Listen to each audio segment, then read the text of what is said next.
Hello Internet and welcome to Irregulas.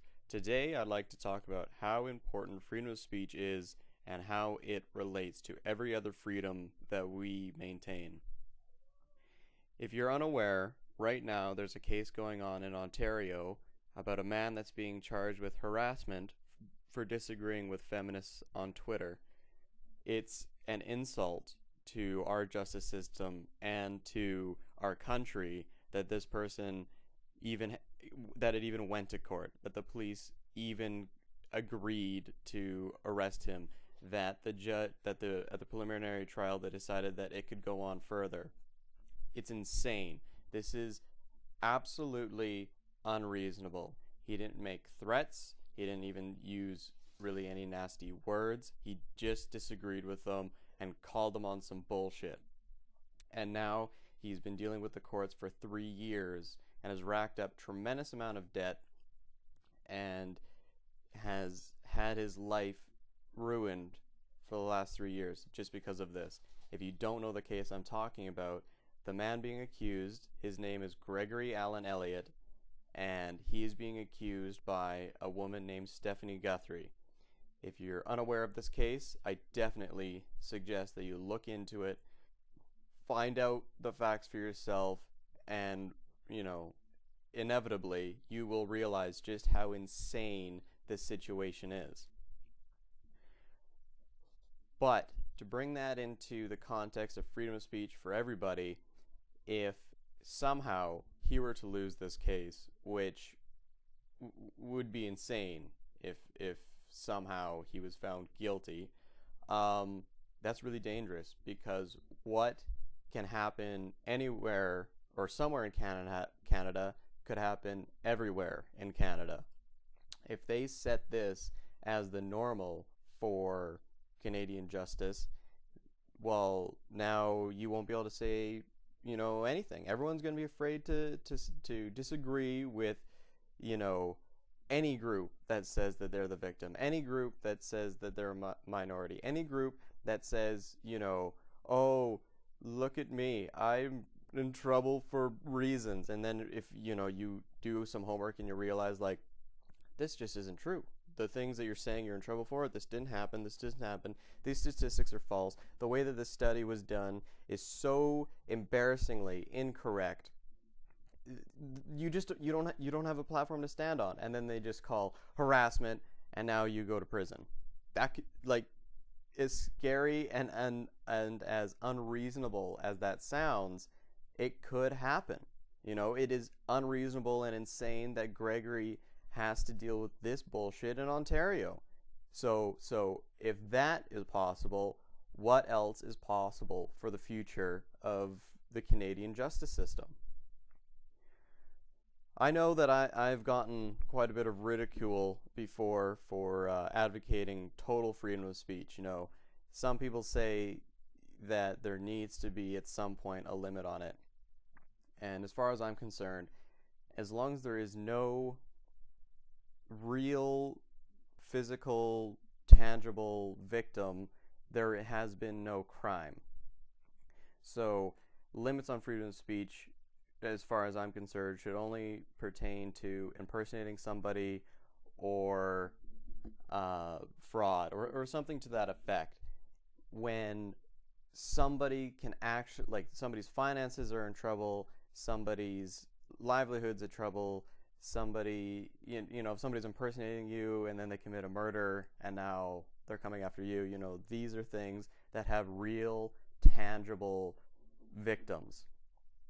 In cases where you just say something that's offensive, well, you said a word, it hurts somebody's feelings, but you have no power over that person. I've been told that your freedom of speech isn't your right to be an asshole, and it is. 100%. If somebody wants to be a total prick, they're allowed to be, and we're all allowed to look at them and be like, well, you're kind of a prick. But whatever, you do your thing, whatever. You're not hurting anybody. You're not hurting anybody is the most important thing to look at. For example, in cities all over the world. I'm sure you've come across them. You know, it's been your unfortunate experience to you know, come across people that are on the street corner, downtown, places like that, and they're screaming things like, "Oh, fags are gonna burn in hell. Oh, God hates blacks," or, you know, ridiculous things. And often, these people are homeless, have no money, no power, and no influence. The only power that they have is if you care about what they're saying. They can't change anything. They're just, you know, filling the air with this verbal garbage, but they have no power.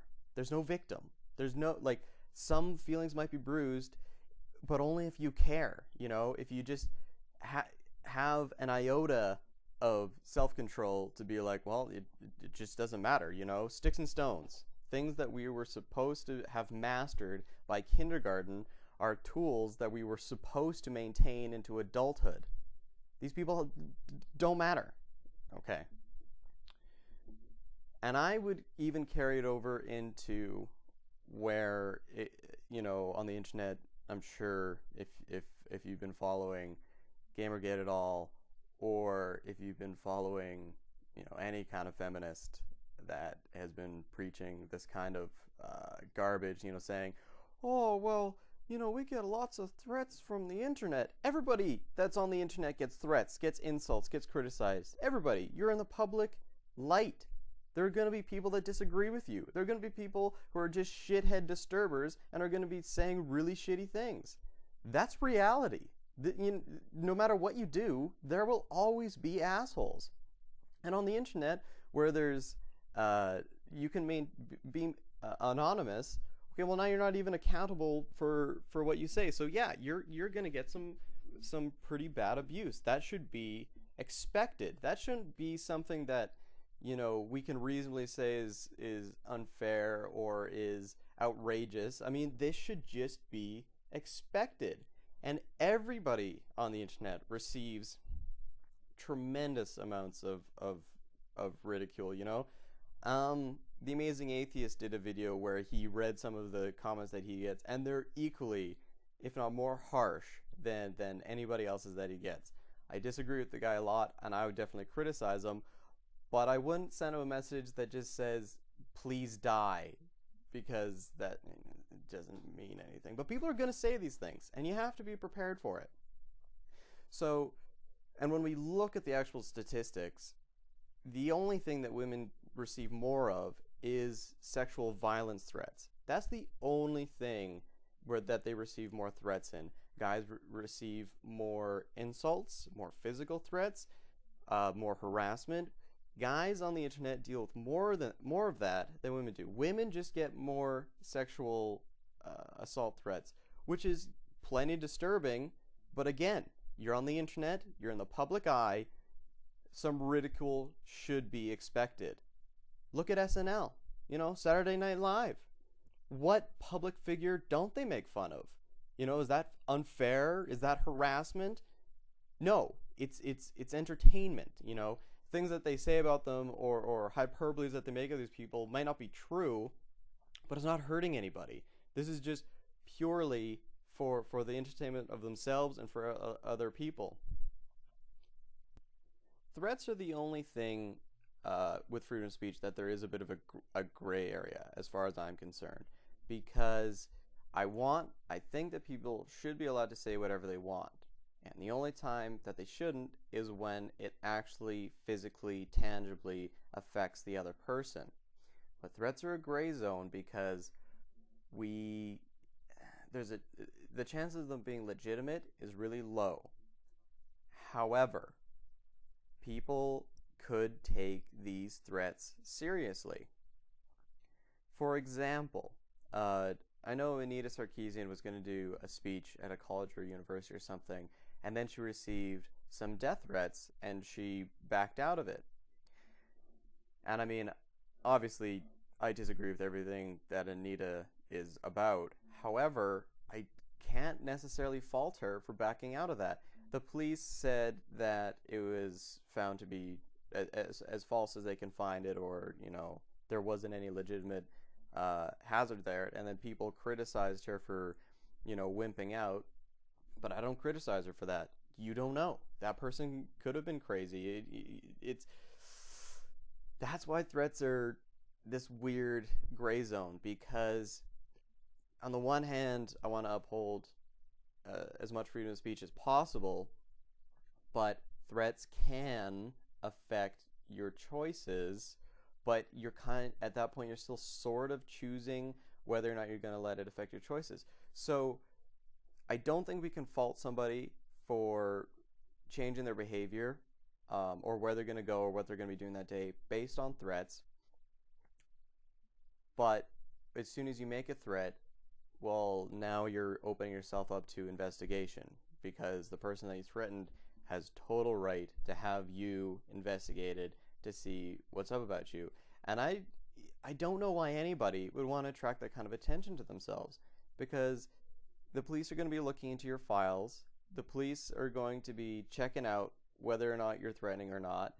And it's probably never a good idea to be in the eye of authority. They don't want, if it's one of those things where no news is good news. If you pop up, even just for an internet threat, okay, well, now they had to write a report about that.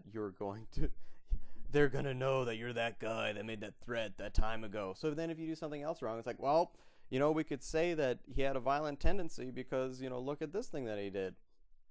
So I really don't recommend ever doing it. I still think that you should be allowed to say these really shitty things if you choose to, and want to expose that you're a complete idiot. That's totally up to you, my friend. But I just really don't want to encourage it. I don't want people to think that that's socially acceptable. If you want to insult somebody and be only almost completely stupid, then you just insult them plain and simple. You call them a dummy. When you're trying to threaten them and try to muscle them out of whatever they're saying, that's just really low, and it really exposes how stupid you are. We know that people that use threats or violence or swears or yell in an argument, we know that it's because they don't have an argument. I learned very young that whoever yells first in an argument is going to be wrong. Even if your points are better, if you act violent first, people aren't going to take your side. You have to stay calm. You have to, even if they're yelling back at you, deal with it. It's okay. I'll beat them on the next point. You have to. If you want to be correct, you must be polite. It helps you so much. And making threats is the least polite thing you can do. So try to avoid threatening, because it's the lowest form of criticism. If you want to just try and damage their feelings, which is also a really weak tactic, call them a big stupid dummy. And then if you actually have brains, bring up points. Do some homework. Break down their argument. Point out where they're wrong. Criticize them. Criticize, don't insult, and don't threaten if you want to be the kind of person that actually wins arguments. To bring this back to Gregory Alan Elliot, here's an example of a guy who criticized, that he didn't threaten. I think he might have dished out one insult, but it was almost entire. It was 3 tweets, I think, that they're taking him to court for.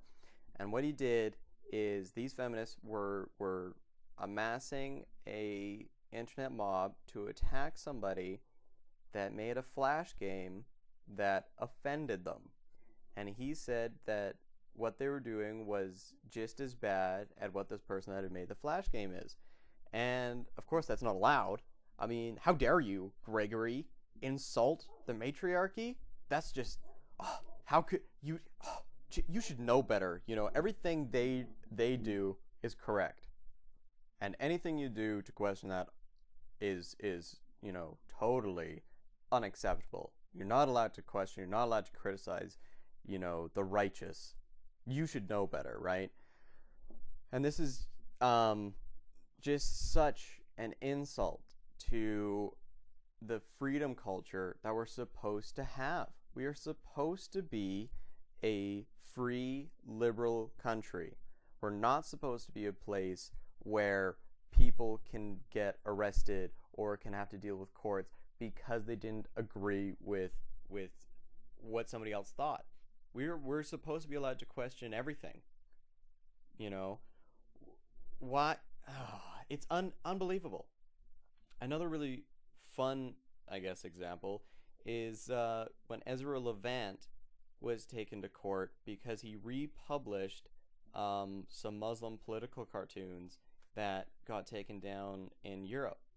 And he got taken to the Human Rights Commission. And he fought and he won. So if you want to watch that, you want to watch the most inspiring thing on freedom of speech that I've seen in a long time. Just look up Ezra Levant opening statement. And it is the most important 6 minutes about freedom of speech that you can find on the internet. And I think that's about all I gotta say. That's about all I gotta say. So let me know whether you agree or disagree and with what I'm saying and what I'm telling you guys about.